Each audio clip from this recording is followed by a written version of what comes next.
Mientras fregaba los trastes, mi casero me preguntó, ¿desconectaste la extensión que está en el sótano? Me sequé las manos antes de contestar. Sí, anoche como a las 11. ¿Por qué? Apenas terminé de responder, Casper, mi casero, se fue de rodillas y empezó a darse de topes contra la pared, una y otra vez. Oye, ¿qué te pasa? Solo es una extensión. Intenté detenerlo para que no se lastimara, pero me empujó con una fuerza que no le conocía. Luego sacó su celular con las manos temblorosas. Ya no está. 11:23. Exactamente como me dijeron que iba a pasar. Le caían las lágrimas mientras hablaba por teléfono con alguien. Sí, se fue la luz. 12 minutos. Eso fue lo que duró. Antes de que pudiera entender qué ocurría, la puerta del sótano se abrió de golpe y la señora Delacroix, la vecina de abajo, subió casi volando por las escaleras. Me miró directo y gritó, ¡asesino!, tan fuerte que me dolieron los oídos. ¿De qué hablas?, pregunté, retrocediendo hasta la barra de la cocina, totalmente confundido. Ella se dejó caer junto a Casper, los dos llorando sin consuelo. 47 días, sollozaba una y otra vez. 47 días la mantuvimos viva y tú la mataste en 12 minutos. ¿A quién? ¿De qué están hablando? ¿Qué pasa aquí? Mi celular comenzó a llenarse de mensajes de otros inquilinos. Monstruo, ¿cómo te atreviste? Todos escuchamos lo que hiciste. Ya viene la policía. El encargado de mantenimiento, Tiago, entró a mi departamento sin avisar, furioso. ¿Estás enfermo? Te dije, Casper, que no rentaras a gente de fuera. Traía una llave inglesa en la mano como si fuera a usarla. ¿La extensión naranja? No puede ser. ¿La que pasa por el tubo de PVC? ¿La que revisamos diario 3 veces? Era solo una extensión, dije temblando. ¿Solo una extensión? Se rió la señora Delacroix, fuera de sí. Esa extensión era todo lo que la mantenía con vida. Casper por fin me vio a los ojos. Los tenía rojos e hinchados. Llevas 2 semanas aquí y ya arruinaste todo. Te expliqué las reglas del sótano desde el primer día. Se le notaba el enojo en todo el cuerpo. Te mostré el gabinete cerrado con llave, el equipo médico. Solo me enseñaste dónde estaba la lavandería. Nada más. Ni gabinete ni equipo. Ya no sabía ni qué más decir. De pronto, más vecinos empezaron a llenar mi departamento. La pareja del 3C, el viejito del primer piso, hasta los repartidores que siempre andan por aquí. Todos me veían con una cara de odio. Ayer mismo le entregué sus medicinas, murmuró el de la farmacia. $12,000 en medicinas. Para nada. Ella confiaba en nosotros, dijo alguien más. Confiaba en que la cuidaríamos. Hacíamos turnos, lloró otro inquilino. Guardia las 24 horas, hasta que llegaste tú. La señora Delacroix sacó su celular y me enseñó una lista. Mira,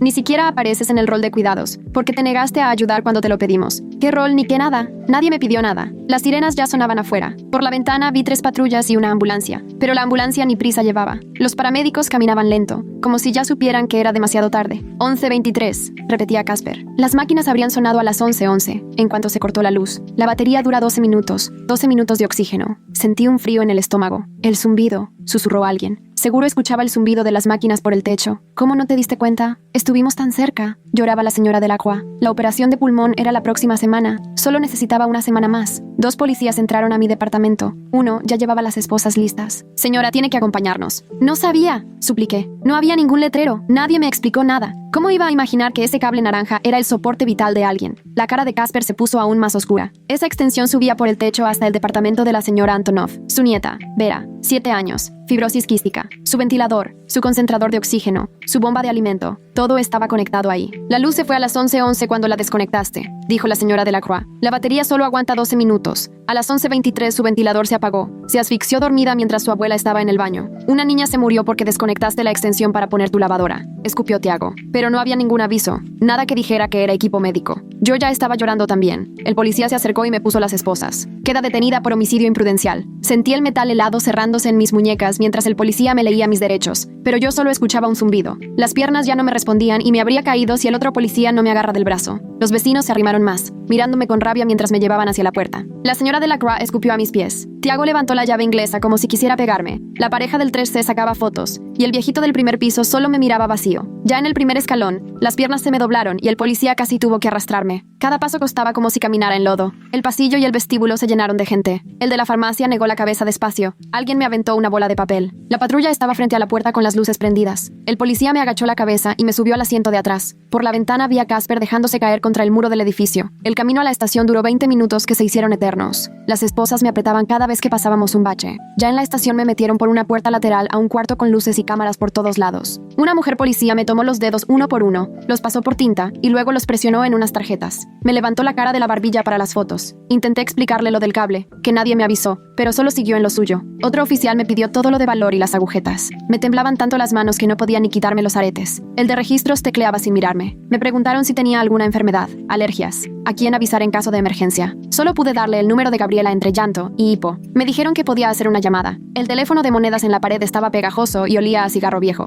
No dejaba acaba de marcar mal. Al fin entró la llamada, pero Gabriela no contestó. Solo salió el buzón de voz y apenas tuve tiempo de decir su nombre, pedirle ayuda y mencionar que necesitaba un abogado antes de que se cortara. Una oficial me llevó a un pasillo que apestaba a cloro y a orines. La celda de detención ya tenía a 3 mujeres adentro. Una dormía en el piso, otra se mecía en la banca. La tercera solo veía la pared. Me senté en la banca de metal y abracé las rodillas. Las luces del techo zumbaban y parpadeaban de vez en cuando. No podía sacarme de la cabeza el momento en que desconecté ese cable naranja. Solo pasaron 12 minutos y en ese tiempo murió una niña. La señora que estaba meciéndose empezó a gritarle a personas que no estaban ahí. La que estaba tirada en el suelo se volteó y vomitó. Pasaron horas sin nada más que ese zumbido constante y el olor a vómito. La banca de metal me tenía la espalda molida y la garganta se me había irritado de tanto llorar. Como a las 4 de la mañana, un guardia golpeó los barrotes y dijo que tenía visita. Me llevó a un cuartito con una mesa y 2 sillas, donde estaba un hombre en traje arrugado y con una libreta amarilla. Se presentó como Reed Carpenter, de la Defensoría Pública, con los ojos rojos y bostezando a cada rato. Me explicó que en unas horas me iban a llevar con el juez para la primera audiencia, que me acusaban de homicidio involuntario y que seguro la fianza iba a ser alta porque había muerto un niño. Sentí que el estómago se me iba hasta el suelo. Me pidió que le contara exactamente qué había pasado y le platiqué de la lavandería, del cable naranja y cómo para mí era uno más de extensión. Le conté que Casper solo me mostró dónde estaban las lavadoras y nunca mencionó nada de equipo médico. Reed anotaba todo y fruncía el ceño cuando le dije que nadie me advirtió nada. Dijo que íbamos a necesitar pruebas de eso. Me preguntó si alguna vez me habían arrestado o si tenía antecedentes. Le dije que no. Dijo que eso ayudaba, pero que la fiscalía iba a centrarse en la edad de la víctima. Me dio su tarjeta y me dijo que nos veríamos en el juzgado.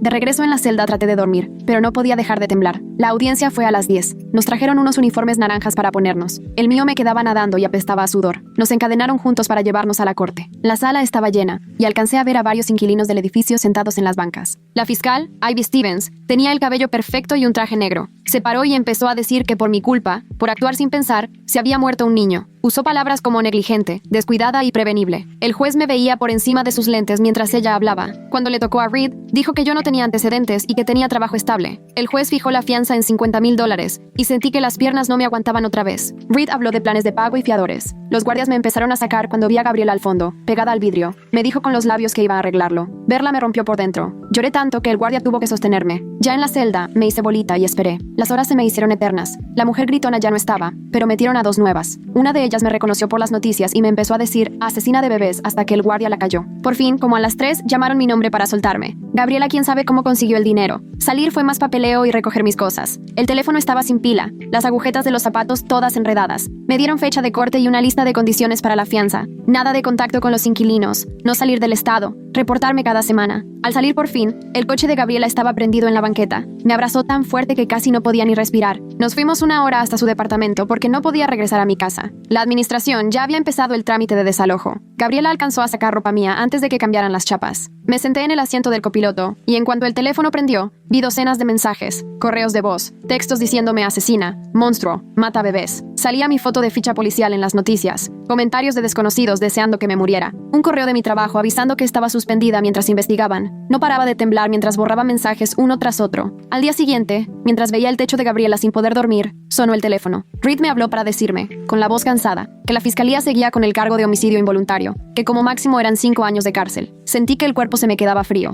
Me fue diciendo las condiciones de la fianza como si me leyera la lista del súper. Nada de contacto con los inquilinos, entregar mi pasaporte en 48 horas, reportarme cada viernes en el juzgado. Apunté todo al reverso de un sobre, con la mano temblando. 20 minutos después, mi jefe me mandó mensaje. Suspensión sin sueldo, efectiva de inmediato hasta que se resuelva el caso. Le enseñé el mensaje a Gabriela y vi cómo se le endureció la cara. Agarró su laptop y se puso a buscar abogadas defensoras. Aunque las dos sabíamos que no podía pagar algo mejor que Reed. Buscaba nombres en Google y leía reseñas en voz alta. Los honorarios arrancaban en $10,000. Algunos pedían $50,000 solo de entrada. En mi cuenta de ahorros había $3,000. Mientras Gabriela buscaba, un número desconocido me mandó una foto de una tabla con nombres de inquilinos y horarios. Arriba decía, rol de cuidados. Ni siquiera aparecía mi nombre. El mensaje decía que me había negado a ayudar cuando me pidieron porque estaba muy ocupada. Me quedé viendo la pantalla, tratando de acordarme si alguien alguna vez me pidió algo, pero no recordaba nada. Ni una sola vez que me hubieran dicho algo sobre cuidar a alguien. Se lo enseñé a Gabriela y ella tomó screenshot en chinga. Ese mismo día, Reed llamó con copias de los primeros reportes de la policía. 6 inquilinos decían que me habían contado personalmente sobre la condición de Vera. La señora de la Croix aseguró que me explicó todo en mi segundo día. Tiago juraba que me advirtió del cable y la pareja del 3C dijo que me invitaron a unirme al rol de cuidados. Pero cuando Reed les pidió detalles, sus historias no cuadraban. Nadie sabía decir cuándo fue,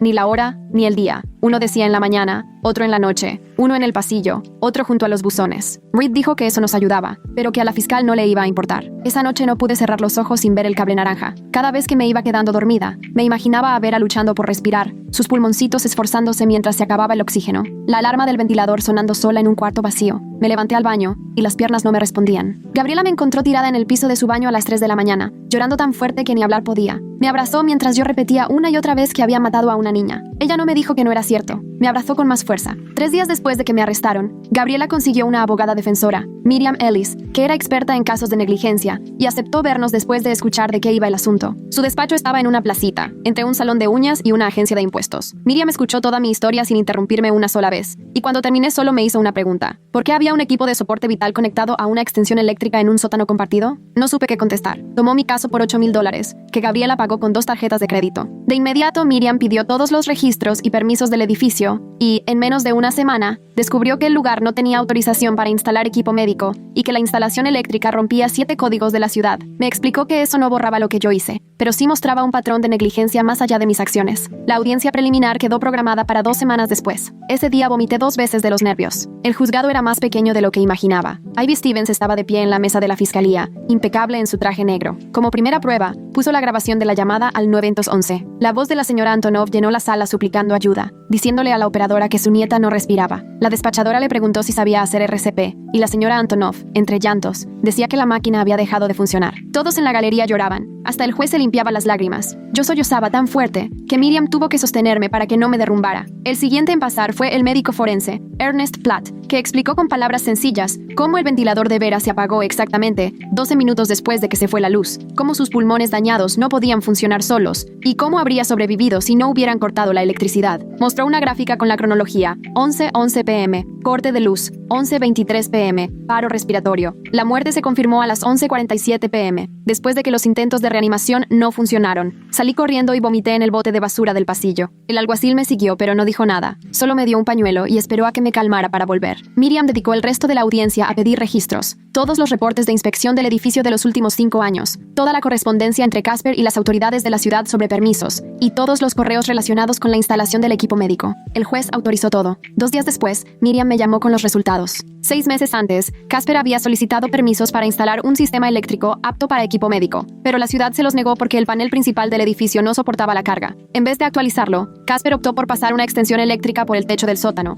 sin avisar a la ciudad, sin pedir permiso y sin poner advertencias. Un correo electrónico mostraba que sabía perfectamente que era peligroso, pero aún así lo hizo para ahorrarse dinero. Una semana después, un detective llamado Barry McCoy llegó a la casa de Gabriela como a las 9 de la mañana. No estaba ahí por mi caso penal, sino por violaciones al código de construcción en mi antiguo departamento. Se sentó en la mesa de la cocina con una libreta y me pidió que le contara exactamente qué me mostró Casper cuando me mudé, 2 semanas antes de todo. Le platiqué que Casper me recibió en la puerta con las llaves y me llevó directo al sótano para enseñarme dónde estaban las lavadoras y secadoras. La visita no duró ni 5 minutos y jamás mencionó nada de equipo médico, ni necesidades eléctricas especiales, ni que había una niña enferma arriba. Barry anotó todo y me preguntó si Casper me dio algún papel sobre reglas del sótano o procedimientos de seguridad. Le dije que no, que solo recibí el contrato estándar y una hoja sobre los días de recolección de basura. Me lo preguntó 3 veces más, si estaba completamente segura de que Casper nunca habló del cable naranja, ni me advirtió de no tocar nada en el sótano. Y siempre le respondí lo mismo porque era la verdad. Al día siguiente, Gabriela me despertó para mostrarme las noticias locales en su laptop. Una reportera, Ariela Brandt, estaba afuera de nuestro edificio haciendo un reportaje en vivo sobre la tragedia. Habló de una muerte que se pudo evitar y dijo que, según sus fuentes, la nueva inquilina responsable estaba quedándose con su familia cerca de ahí. Menos de 1 hora después, Ariela y su camarógrafo ya estaban estacionados afuera del edificio de Gabriela. Vimos por la ventana cómo tocaba puertas buscando a alguien que hablara de mí. Gabriela tuvo que reportarse enferma al trabajo porque no podíamos salir sin pasar frente a la camioneta de noticias. Empecé a salir con lentes oscuros y una gorra de béisbol de Gabriela. Usábamos la puerta trasera, junto a los botes de basura, y tomábamos rutas diferentes para evitar que nos siguieran. Ariela dejó su tarjeta de presentación bajo nuestra puerta todos los días durante una semana, pidiendo mi versión de los hechos. Esa tarde, Miriam llamó diciendo que había conseguido algo importante de la empresa de seguridad del edificio. Todas las grabaciones del día que me mudé, 2 semanas antes de que muriera Vera. La cámara del vestíbulo mostraba todo perfecto desde que Casper me recibió a las 11 de la mañana. Vimos juntas el video en la computadora de Miriam. La hora marcaba cuando Casper me metió al edificio y fuimos directo a la puerta del sótano. 4 minutos y 37 segundos después, subimos y me entregó mis llaves. Eso fue todo. No hubo recorrido por el edificio, ni presentación con otros inquilinos, ni advertencias de seguridad, ni nada sobre el equipo médico. Miriam hizo 3 copias del video y presentó una ante el juez. Al revisar los testimonios de los inquilinos, Miriam descubrió algo que la hizo golpear el escritorio. 3 meses antes de que yo llegara, otro inquilino había desconectado el mismo cable naranja por accidente al mover unas cajas en el sótano, pero en ese caso, escuchó las alarmas de arriba y lo volvió a conectar de inmediato. El administrador sumó a ese inquilino al grupo de cuidado al día siguiente para que no volviera a pasar, pero a nadie se le ocurrió poner un letrero ni avisar a los nuevos residentes, ni hacer nada para evitar que pasara otra vez. Miriam hizo una cita con un inspector eléctrico, Abram Kerr, para revisar la instalación del sótano. Yo fui con ellos, aunque volver a ese edificio me revolvía el estómago. Abram se pasó 2 horas tomando fotos y midiendo el cable naranja que subía por un tubo de PVC en el techo. Siguió el cable con la mirada, negando con la cabeza todo el tiempo, y terminó escribiendo un informe de 12 páginas en el que acusaba a la administración de negligencia criminal. Según él, conectar un aparato de soporte vital a una extensión sin señalización en una zona común rompía todos los códigos de seguridad que conocía. Tomó fotos para demostrar que no había ni una sola advertencia, ninguna etiqueta, nada que hiciera pensar que el cable era más que uno cualquiera del sótano. En su informe dejaba claro que cualquier persona razonable pensaría lo mismo, que era una extensión común y corriente. El técnico de farmacia que antes llevaba los medicamentos de Vera contactó a Miriam a través de la fiscalía y aceptó declarar cómo funcionaba el edificio. Se sentó en la sala de juntas con Miriam y explicó que llevaba 8 meses haciendo entregas ahí. Dijo que todos conocían a Vera, menos yo porque era nueva. Confirmó que todo se manejaba de viva voz, sin avisos formales ni advertencias por escrito. Contó que una vez le preguntó a Casper por qué el equipo médico no estaba bien instalado, y que Casper le respondió que era algo temporal, solo hasta juntar dinero para arreglar el panel eléctrico. 2 días después, Miriam me citó en su oficina para que escuchara la grabación completa del 911 de esa noche. No quería hacerlo, pero ella insistió en que tenía que entender todo el recorrido de los hechos. La voz de la señora Antonov empezó tranquila, pero se fue volviendo cada vez más angustiada mientras explicaba que Vera no respiraba. Los paramédicos llegaron a las 11:31 p.m., según el audio del despacho, y se escuchaba cómo trabajaban con Vera durante 20 minutos intentando reanimarla. El médico forense la declaró muerta a las 11:47 p.m.,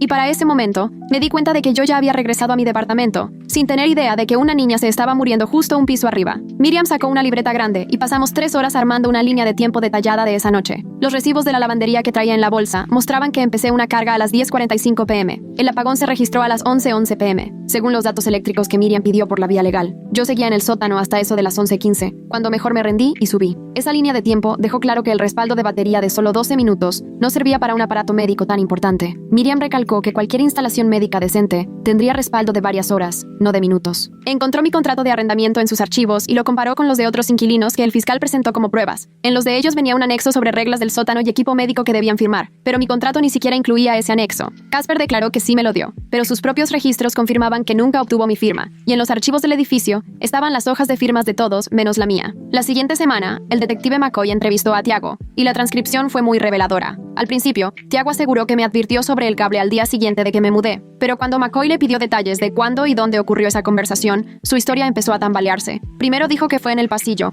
luego que junto a los buzones, y al final admitió que solo me dijo que no tocara cosas ajenas, sin explicar por qué era importante. McCoy le preguntó directo si en algún momento usó las palabras equipo médico, soporte vital o niña enferma, y Tiago reconoció que no. 3 días después, el inspector de la ciudad llegó con una carpeta enorme y estuvo 4 horas revisando todo. Encontró cables pelones colgando del techo en 2 lugares y cajas de conexiones sin tapa en el sótano. Tomó fotos del cable naranja que cruzaba el tubo de PVC y negaba con la cabeza cada tanto mientras hacía anotaciones. Probó enchufes que sacaban chispas al conectar su medidor y detectó circuitos consumiendo mucho más de lo debido. Su reporte final enlistó 7 violaciones graves, incluido el cableado expuesto y los circuitos sobrecargados que pudieron haber provocado un incendio en cualquier momento. Lo más grave fue cuando escribió que la instalación médica improvisada ponía en riesgo a todos los residentes, especialmente a la paciente, porque no había protecciones ni sistemas de respaldo adecuados. 2 semanas después, Miriam me llamó justo cuando yo estaba en el departamento de Gabriela buscando trabajo en internet. Ivy Stevens quiere hablar sobre llegar a un acuerdo, me dijo. Esa misma tarde fui a su oficina y me senté frente a las 2 abogadas en la sala de juntas. Ivy me pasó un papel donde decía que me declararía culpable de homicidio imprudencial y que ella iba a recomendarle al juez una condena de 2 años con libertad condicional. ¿Sin cárcel?, pregunté. Ella asintió, pero Miriam me sujetó del brazo antes de que dijera otra cosa. Tenemos que hablar de esto tú y yo a solas, dijo. Cuando Ivy salió, Miriam me explicó que aceptar el trato era admitir toda la culpa, cuando la evidencia mostraba muchas otras fallas. Pero no iría a la cárcel, insistí. Miriam me miró directo y me aseguró que confiaba en que podíamos demostrar que mis acciones fueron consecuencia de una negligencia criminal cometida por otros, no solo por mi error. Pasé 3 noches sin pegar ojo, pensando si arriesgarme a prisión o aceptar culpas que sentía que no eran solo mías. Al 4.º día, llamé a Miriam y le dije que rechazara el acuerdo. No puedo aceptar ser completamente culpable cuando nadie me advirtió, le dije. Ella me dijo que entendía y que se lo avisaría al fiscal. La semana siguiente, Miriam consiguió copias de los papeles de alta hospitalaria de Vera, a través del proceso de descubrimiento. En los documentos decía que el equipo médico del hospital recomendó, específicamente, instalar un generador adecuado con interruptores automáticos para su equipo, además de alarmas visuales y sonoras en cada aparato para alertar a los cuidadores si fallaba la luz. Casper había firmado esos papeles, reconociendo las recomendaciones 6 meses antes de que yo me mudara. En vez de seguirlas, él tendió el cable naranja por el techo del sótano para ahorrarse el gasto de un electricista. 2 inquilinos llamaron a la oficina de Miriam después de ver la noticia. Ambos llevaban más de un año viviendo ahí, pero dijeron que jamás les informaron formalmente sobre el cable. Uno se enteró porque vio a la señora Delacroix revisándolo en la lavandería, y el otro porque el repartidor de la farmacia lo mencionó durante una entrega. Los dos firmaron declaraciones asegurando que en el edificio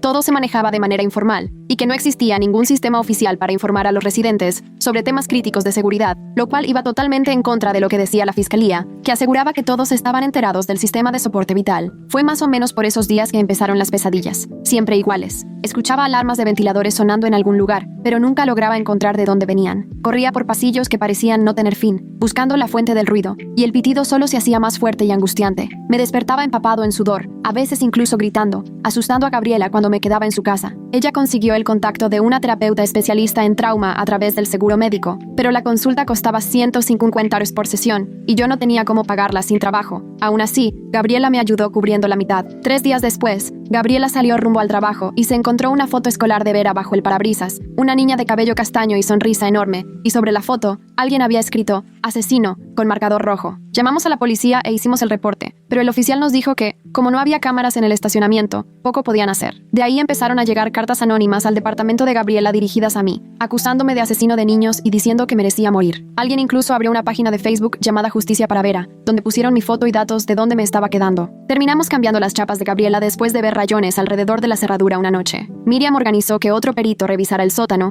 ya que el informe del inspector de la ciudad solo hablaba de violaciones al reglamento y no del tema concreto del juicio. Raymond Sands llegó con cámaras y todo tipo de aparatos de medición, y se la pasó 6 horas revisando todo a detalle. Siguió el trayecto del cable desde el sótano hasta el techo, tomando fotos a cada rato, buscando señales, etiquetas, advertencias o cualquier cosa que indicara para qué servía el cable. En su informe dejó claro que no había absolutamente nada que indicara que ese cable naranja alimentaba algo importante. También tomó fotos del enchufe donde estaba conectado, que se veía igualito a cualquier otro en el sótano, y midió cuánto se veía el cable, descubriendo que la mayor parte del trayecto estaba medio escondido detrás de tuberías. Su conclusión fue que cualquier persona razonable pensaría que era un cable cualquiera, nada especial, mucho menos un equipo de soporte vital. Un mes después de la muerte de Vera, Ernest Platt mandó su informe final de autopsia a los 2 equipos legales. Ahí detallaba el estado de sus pulmones, las cicatrices y el daño severo por años de fibrosis quística, y explicaba que su función pulmonar era menor al 20% incluso con el ventilador. Aunque confirmó que Vera habría sobrevivido esa noche si no hubiera habido un apagón, también aclaró que su condición era terminal sin el trasplante que le habían programado para la semana siguiente. Solo leer cómo describía los pulmones me provocó náuseas al grado de correr al baño a vomitar. 2 días después, llegó a la oficina de Miriam una carta del equipo de trasplantes, y aunque todos ya sabíamos lo que iba a decir, leerlo por escrito fue otro golpe. Vera tenía programada una cirugía de trasplante doble de pulmón 6 días después de su muerte. En la carta explicaban lo raro que es encontrar pulmones pediátricos, y todo el tiempo que Vera estuvo esperando uno compatible. Esos mismos pulmones se asignaron a otro niño al día siguiente de la muerte de Vera, alguien que seguramente sigue vivo porque ella ya no está aquí. Me quedé sentado en la oficina de Miriam, con la carta en las manos, sintiéndome fatal de saber que Vera estuvo a nada de recibir una nueva oportunidad de vida, tan cerca de tener la posibilidad de ser una niña normal. Miriam me quitó la carta de las manos, que me temblaban horrible, y la guardó en un folder grueso que decía «Pruebas de la defensa» antes de sacar otro montón de papeles. Había estado trabajando a marchas forzadas en una moción para que desestimaran el caso,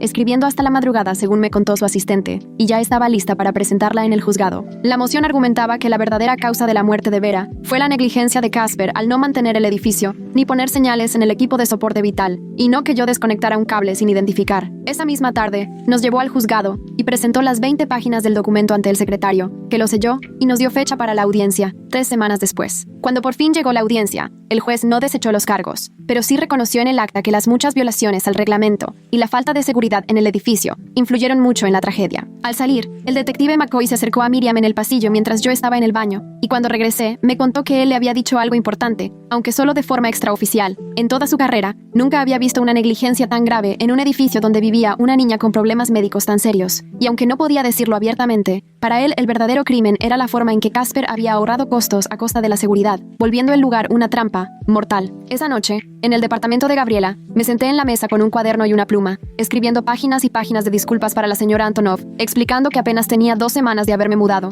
que nadie jamás me habló ni de Vera ni del equipo médico, que jamás habría tocado ese cable de haber sabido que la vida de una niña dependía de él. La carta me quedó larguísima, 6 páginas llenas de lágrimas que hasta mancharon la tinta, pero al enseñársela a Miriam al día siguiente, solo negó con la cabeza y la guardó en su escritorio. Me explicó que cualquier contacto con la familia de la víctima podía violar mis condiciones de libertad bajo fianza y que si la fiscalía se enteraba, lo tomaría como una admisión de culpa. Mientras tanto, Ivy Stevens seguía entrevistando a más inquilinos del edificio, pero cuando Miriam recibió copias de sus declaraciones durante el proceso de descubrimiento, notó que había problemas serios con las fechas. Algunos inquilinos aseguraban que me habían advertido sobre el cable en días en los que, según mi horario y los registros de mis tarjetas, ni siquiera estaba en casa. De hecho, 3 de ellos, cuando los volvieron a interrogar, admitieron que tal vez me estaban confundiendo con otros inquilinos que sí vivieron ahí antes que yo, y a quienes sí les advirtieron meses atrás, porque en ese edificio, la gente se mudaba todo el tiempo. Miriam también consiguió los videos de seguridad del vestíbulo de la semana antes de la muerte de Vera, y ahí vimos algo que no nos esperábamos. En las grabaciones, aunque estaban algo borrosas, se veía claramente a varios vecinos confrontándome varias veces. Una mujer me señalaba la cara con el dedo, y un hombre incluso me bloqueaba el paso al elevador. Aunque no había sonido,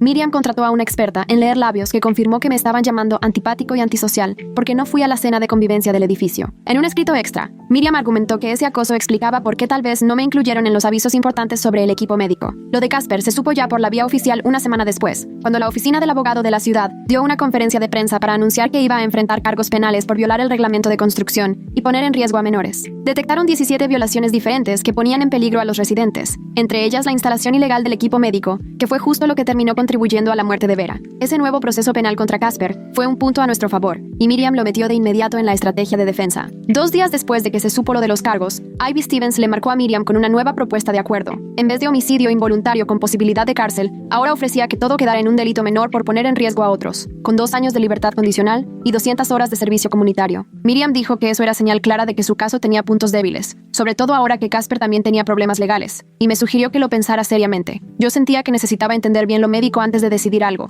así que Miriam me consiguió cita con Ernest Platt en su oficina del centro. Él pasó 2 horas explicándome a detalle qué pasó esa noche, mostrándome diagramas de cómo funcionan los ventiladores y qué ocurre cuando se quedan sin luz. Me dijo que si hubiera habido letreros claros y sistemas de alarma extra, la tragedia se habría evitado, que ya había visto muertes parecidas por falta de comunicación en hospitales, donde no seguían los protocolos de seguridad. En su reporte no podía culpar directamente a la administración del edificio, pero dejó claro que la muerte de Vera se pudo evitar si las cosas se hubieran hecho bien. La decisión sobre aceptar el acuerdo no me dejó dormir en semanas. Me la pasaba caminando de un lado a otro en la sala de Gabriela a las 3 de la mañana, mientras ella intentaba convencerme de que al menos intentara descansar. Si aceptaba el acuerdo, sería asumir la culpa de algo que ni siquiera sabía que hice, pero si me iba a juicio, arriesgaba pasar años en la cárcel si el jurado se ponía del lado de la abuela. Miriam me explicó los riesgos una y otra vez, mostrándome cifras y estadísticas, hasta que llegó un punto en que la incertidumbre me rebasó. Al final acepté el acuerdo del delito menor para evitar el juicio y el peligro de ir a prisión, aunque no me parecía justo. Miriam insistió en que era lo más sensato dadas las circunstancias, que con niños de por medio los jurados eran impredecibles, pero para mí ser sensato y ser justo eran cosas muy diferentes. Los siguientes 3 días los pasamos preparando mi declaración para la audiencia, donde tendría que pararme frente al juez y aceptar mi responsabilidad en la muerte de Vera mientras él decidía si aceptaba el acuerdo.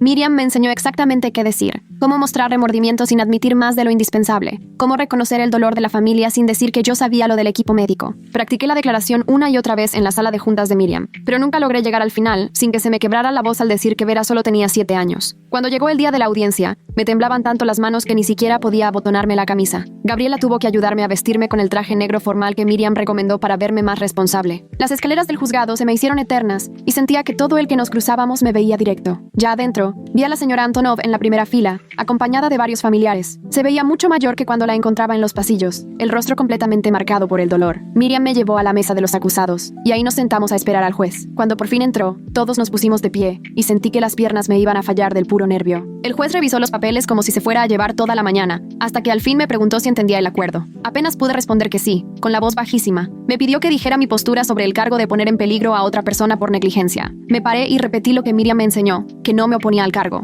El juez aclaró que eso no era admitir culpa, pero tampoco iba a pelear el cargo. Me preguntó si entendía y solo asentí, ya sin voz. Luego Ivy se levantó y empezó a leer los hechos para el registro oficial. Contó cómo desconecté la extensión naranja a las 11:11 de la noche. Explicó que eso cortó la energía del equipo médico que mantenía viva a Vera en el departamento de arriba, y que 12 minutos después, cuando se acabó la batería, el ventilador dejó de funcionar. Dijo que Vera se asfixió mientras dormía, y su abuela estaba en el baño, sin escuchar las alarmas. Cada palabra se sentía como un ladrillo encima del pecho, imposible de respirar. Me quedé allí, aferrado a la mesa, con los nudillos blancos de la fuerza. El juez me preguntó si aceptaba los hechos tal como los habían presentado, y tuve que obligarme a asentir. Después llamó a la señora Antonov para que diera su testimonio si quería. Ella caminó lento hacia el podio, apretando una hoja de papel con las manos que le temblaban. Su voz tenía un acento ruso muy marcado cuando empezó a hablar de Vera. Contó que a su nieta le fascinaba dibujar mariposas, aunque apenas si podía sostener el lápiz, que cada noche le leía cuentos, y Vera siempre le pedía un capítulo más. Dijo que ya casi conseguían el trasplante de pulmón que la iba a salvar. Solo faltaban 6 días y Vera habría recibido nuevos pulmones y la oportunidad de tener una infancia normal. Después me miró directo a los ojos y me dijo que me perdonaba por lo que hice, pero que jamás podría perdonar a un sistema que no protegió a su nieta como debía. Comentó que la vida de un niño nunca debería depender de un cable sin identificar que cualquiera podía desconectar por accidente. Cuando terminó y volvió a su asiento, la mitad de la sala estaba llorando, yo entre ellos. El juez preguntó si quería decir algo, y Miriam me dio un pequeño empujón para que me levantara. Desdoblé el papel que había practicado 1000 veces y traté de que no se me quebrara la voz. Admití que era responsable por haber desconectado el cable esa noche para lavar mi ropa. Expliqué que nunca me dijeron para qué servían ni me advirtieron que alimentaba equipo médico.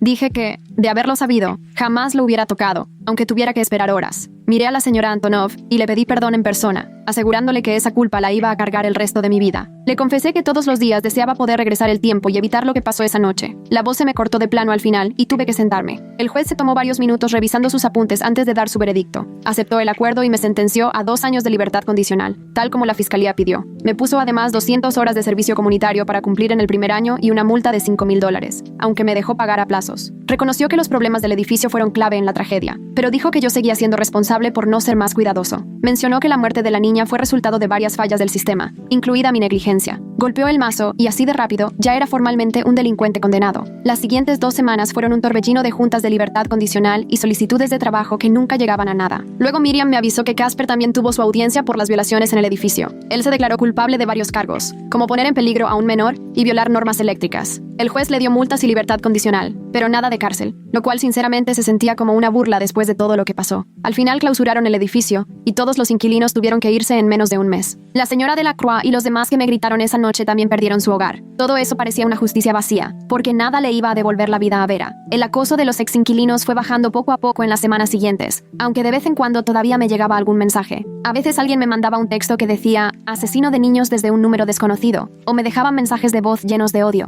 Terminó por cansarme y cambié mi número. Borré mis redes sociales, pero incluso así a veces llegaban cartas a la dirección de Gabriela llamándome monstruo. Un mes después de la audiencia, mi jefe me avisó formalmente que estaba despedido. Me dijeron que con mis antecedentes ya no podía trabajar ahí. Sin ingresos, ni siquiera podía pagar el departamento aunque me hubieran dejado regresar. Con lo poco que tenía, me mudé de forma definitiva al cuarto de Gabriela. Cada solicitud de trabajo me preguntaba si tenía antecedentes, y pues tenía que decir que sí, y nadie quería contratar a alguien cuyo nombre había salido en las noticias del caso. Empecé mi servicio comunitario en una organización de seguridad de equipos médicos que Miriam encontró para mí. Ya sabían todo mi historial, pero aún así me permitieron ayudar a crear etiquetas de advertencia y protocolos de seguridad. El primer día me la pasé 8 horas diseñando calcomanías que decían en letras rojas: equipo médico crítico, no desconectar. Sentí un poco de propósito en medio de tanta culpa al saber que trabajaba para evitar otra tragedia. El director de la organización me presentó a Raymond, su consultor de seguridad eléctrica. Juntos empezamos a armar un sistema sencillo de checklist para arrendadores con inquilinos que dependían de energía extra por temas médicos. Etiquetas claras, varias alarmas, avisos a los inquilinos y revisiones de seguridad. En el primer mes, varios edificios de la ciudad adoptaron el sistema. Saber que ayudábamos a evitar la muerte de otro niño por falta de comunicación me dejaba dormir un poco mejor, aunque igual me seguía despertando a las 11:23 p.m., casi todas las noches, justo a la hora en que murió Vera. 3 semanas después de la audiencia, el detective McCoy me habló para decirme que tenía una caja con mis cosas del antiguo departamento. Lo vi en una cafetería cerca de la estación de policía, donde me entregó una caja de cartón con mis cosas de cocina y algo de ropa. Se sentó frente a mí, estuvo moviendo su café sin decir nada un buen rato y por fin habló. El sistema le falló a esa niña, murmuró. También te falló a ti. Yo solo asentí sin saber qué contestar.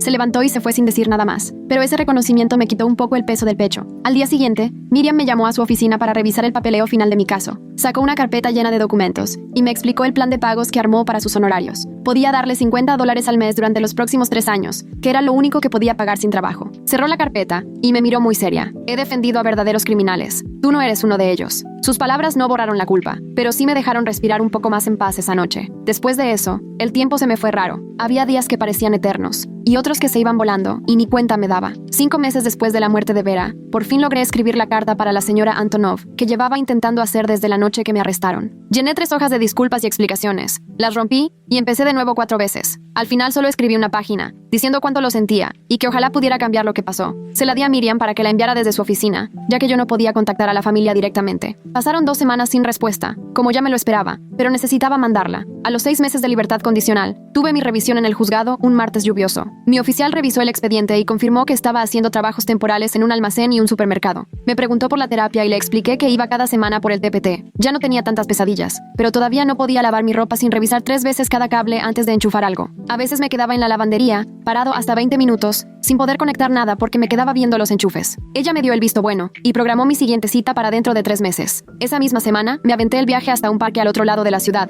donde nadie me conocía. Había juntado $400 de los trabajos que me salieron para ayudar a poner una banca conmemorativa para Vera. El departamento de parques me permitió hacer la donación de forma anónima y ponerle una plaquita que decía: en memoria de Vera, nunca olvides revisar la seguridad del equipo médico. Sabía que no era suficiente, que nada lo sería, pero sentía que tenía que hacer algo real en su honor. Una semana después, Gabriela me enseñó en su celular una nota sobre la sentencia de Casper. Solo le pusieron una multa de $2,000 y 18 meses de libertad condicional por las broncas con el código de construcción. Ni un solo día en la cárcel, aunque su negligencia fue la que causó todo el problema. En el artículo decía que estaba devastado por la tragedia y que había hecho todo lo posible por ayudar a Vera. Leer eso me dio tanto coraje que hasta terminé vomitando, pero iba entendiendo que la justicia y la equidad no siempre van de la mano. No podía decidir lo que le pasara a él, solo podía controlar lo que yo hacía de ahí en adelante. Después de quedarme 6 meses en casa de Gabriela, por fin encontré un estudio chiquito que podía pagar con lo que ganaba. Antes de mudarme, me puse a ponerle etiquetas claras a cada enchufe y a cada apagador. Con mi primer sueldo me compré varios detectores de humo y de monóxido de carbono extra. Los revisaba cada mes el mismo día, y lo anotaba en mi calendario con pluma roja. Vivir con esa necesidad de estar checando, y vuelvo